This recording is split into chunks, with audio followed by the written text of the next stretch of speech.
Home prices are beginning to decrease, mortgage rates are approaching 6%, and homeowner affordability has reached its lowest point in 37 years.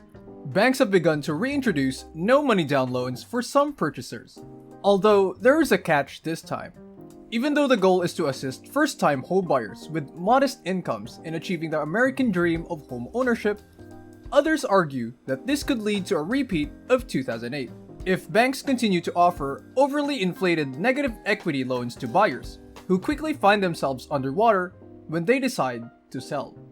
Therefore, let's analyze why no money down loans are regaining popularity and what this means for the market as a whole, as most people are uninformed that these loans even exist and everyone must be made aware of their disadvantages. Welcome to the Financial Flow. Please like and subscribe to our channel and turn on notifications to stay up on our latest videos. First, let's discuss the no money down loan offered by Bank of America. This is a brand new pilot program that aims to assist underserved neighborhoods and designated markets. Individuals and families would be able to receive an affordable loan with no down payment, no PMI, and no closing charges. But to the surprise of many, there would be no minimum credit score requirement. Instead, Bank of America is allowed to employ what is known as the Special Purpose Credit Program, which takes into consideration other characteristics such as timely rent, insurance, utility, and phone payments, and then generates a score to assess their eligibility. This manner, they won't have to adhere to conventional credit requirements, while still allowing those who have always paid their bills on time. Now, despite the fact that these loans are supposed to benefit underrepresented minority neighborhoods, eligibility is based only on income and the home location, and prospective buyers must take a home buyer certification course before applying. This means that any first-time homebuyer can apply, so long as the home is located within a specific zip code. In addition, although legally there is no down payment, according to Bank of America, the business will make a down payment in the form of a gift up to $15,000, giving the client immediate home equity. Others, however, are concerned about this new course due to the fact that several of these corporations, including Bank of America, have previously engaged in predatory lending. How is this different from the 2008 housing crisis?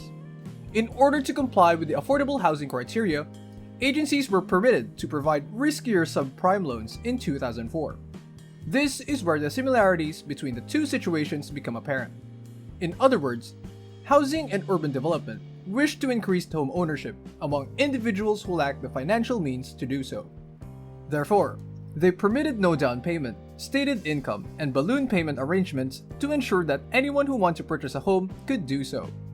Consequently, from 2004 to 2008, the real estate market had an unprecedented period of boom, fueled by ninja loans that led homeowners to purchase a property with no income, no job, and no assets. The buyer would be able to sell the house for a profit in the event that they are unable to make the monthly payments in a market that is consistently appreciating as more and more of these buyers place their homes on the market.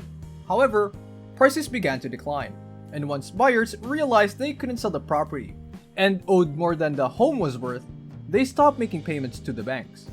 This culminated in a surge of foreclosures, 1 in 4 underwater mortgages, and a housing calamity that forced hundreds of banks to close or be bailed out. In contrast, today's market is radically different. Buyers are often needed to make a 15 to 20% down payment, have a solid income, receive a fixed-rate mortgage, and have enough cash on hand to cover closing expenses. In 2022, homeowner equity will be at an all-time high, but millions of purchasers will be priced out of the market and unable to purchase a home, since prices will be more than double what they were before the pandemic. As a result, zero down payment loans are beginning to resurface from the same banks that were purchasing the prejudice during the previous housing boom. How is this situation dissimilar? And is there a chance that history will repeat itself? In regards to the Bank of America Zero Down program, it does not appear to contain many of the red signs linked with the 2008 housing meltdown. Even while homeowners are making no down payment, paying no PMI, and incurring no closing expenses, they are not receiving variable rate loans, which is likely where much of the early trouble began.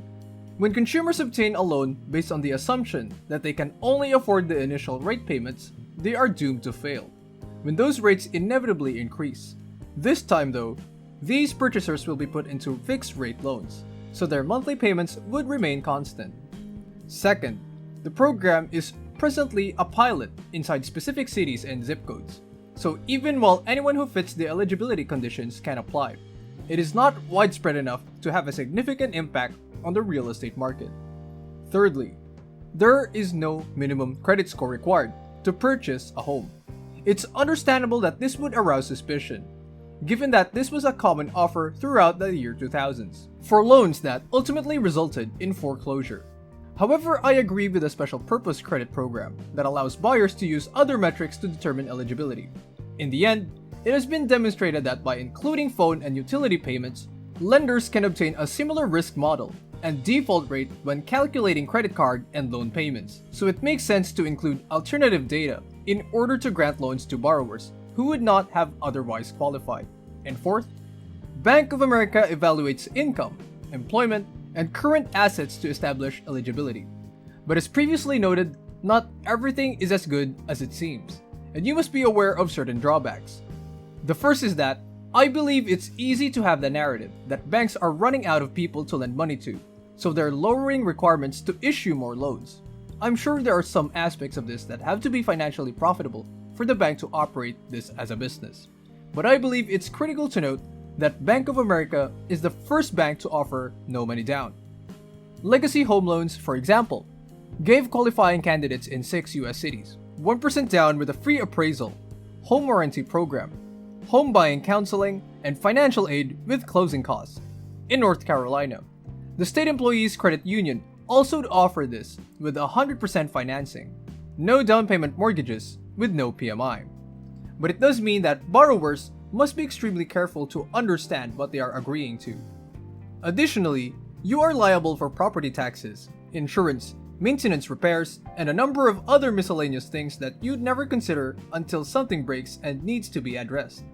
The banks have made it abundantly clear that their loans are subject to extensive underwriting, on-time payments, and completion of a home certification course. However, banks are in the business of making money, so you must be extremely cautious when making such a large purchase, regardless of where you bank. No, this is unlikely to have significant impact on the market as a whole, and only specific communities would qualify. Nonetheless, there is a chance that purchasers will be unable to sell their house if they owe more than they could earn after closing costs. This is the largest warning flag in my opinion. Aside than that, it'll be fascinating to watch how this program develops, and if they decide to continue it on a wider scale, would you think it's a good idea, or if you think it's a horrible idea? Thanks for watching. Don't forget to leave a like and subscribe to our channel for more content like this. Have a good one.